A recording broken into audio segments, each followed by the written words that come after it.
بسم اللہ الرحمن الرحیم لن ینال اللہ لحومها ولا دماؤها ولکن ینالہ التقوی منکم۔ قرآن کریم والفرقان حمید سورہ حج کے اندر آیت نمبر 37 اللہ تعالیٰ نے ارشاد فرمایا کہ اللہ کی بارگاہ میں تمہاری قربانیوں کا نہ گوشت پہنچتا ہے نہ ہی خون پہنچتا ہے، وَلَٰكِن يَنَالُهُ التَّقْوَىٰ مِنْكُمْ، اللہ کی بارگاہ میں جو چیز پہنچتی ہے وہ تمہارے دلوں کا تقوی پہنچتا ہے۔ كَذَٰلِكَ سَخَّرَهَا لَكُمْ لِتُكَبِّرُوا اللَّهَ عَلَىٰ مَا هَدَاكُمْ، اسی طرح اللہ تعالیٰ نے ان جانوروں کو تمہارے لیے مسخر کیا تاکہ تم اللہ تعالیٰ کی بڑھائی بیان کرو اس بات پر جو اللہ تعالیٰ نے تمہیں ہدایت دی، اور وبشر المحسنین، اور اے پیارے حبیب صلی اللہ علیہ وسلم نیکی کرنے والوں کو خوشخبری سنا دو۔ زمانہ جاہلیت کے کفار اپنی قربانیوں کے خون سے کعبہ معظمہ کی دیواروں کو آلودہ کرتے ہیں اور اس کو تقرب الہی کا سبب جو ہے وہ سمجھتے تھے، تو اللہ تعالیٰ نے ان کے رد کے اندر جو ہے یہ چیز بیان فرمائی کہ انسان کے دل کا تقوی اور پرہیزگاری جو ہے وہ اللہ تعالیٰ کی بارگاہ میں پہنچتی ہے۔ آج کے دور کے اندر بھی اگر لوگ قربانیاں کرتے ہیں اللہ تعالیٰ کی رضا کی خاطر کرنی چاہیے، اور ان کی نیت جو ہے وہ اللہ تعالیٰ کی خوشنودی ہونی چاہیے۔ دنیاوی رکھ رکھاؤ اور بظاہر دنیا کی عیش و عشرت یا ریاکاری کے لیے جو ہے یہ قربانیاں نہیں کرنی چاہیے، وگرنہ یہ قربانیاں جو ہیں وہ کل قیامت والے دن ان کے منہ کے اوپر مار دی جائیں گی۔ حضور علیہ السلام نے ارشاد فرمایا کہ یہ تمہاری قربانیاں جو ہیں یہ تمہارے لیے پل صراط سے گزرنے کے لیے سواریاں ہوں گی، لہذا خوش دلی کے ساتھ جو ہے تم قربانیاں کیا کرو۔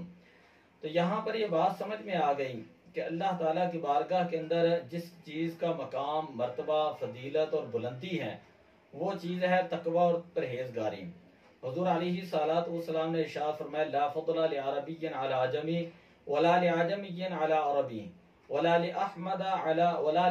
علی اسود ولا لأسود علی احمر الا بالتقوی، کہ تم میں سے کسی شخص کو کالے کو گورے پر، گورے کو کالے کے اوپر، اسی طرح سرخ کو سفید پر، سفید کو سرخ کے اوپر کوئی فضیلت نہیں۔ اگر کسی کو کوئی فضیلت ہے، کسی کو کوئی شان ملی ہے، کوئی عظمت ملی ہے، تو وہ صرف اس کے تقوی اور طہارت کی وجہ سے ملی ہے۔ ان اکرمکم عند اللہ اتقاکم، بے شک اللہ تعالیٰ کی بارگاہ میں سب سے زیادہ وہی شخص جو ہے معزز ہوگا، مکرم ہوگا، جو سب سے زیادہ متقی اور پرہیزگار ہوگا۔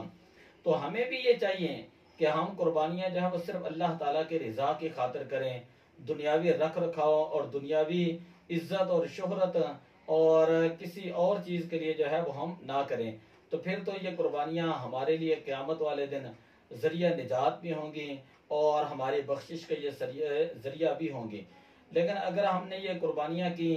صرف دنیا میں رکھ رکھاؤ کرنے کے لیے اور دنیا کی عزت کے لیے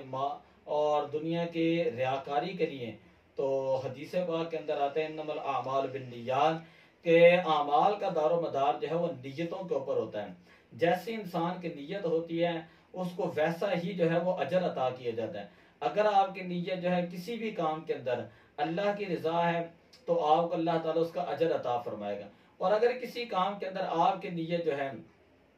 وہ اللہ کی رضا نہیں بلکہ کوئی دنیاوی غرض ہے تو آپ کو اس کا کوئی ثواب نہیں ملتا۔ اس لیے کہ ان اللہ لا یضیع اجر المحسنین، اللہ تعالیٰ نے قرآن پاک کے اندر ارشاد فرمایا کہ اللہ تعالیٰ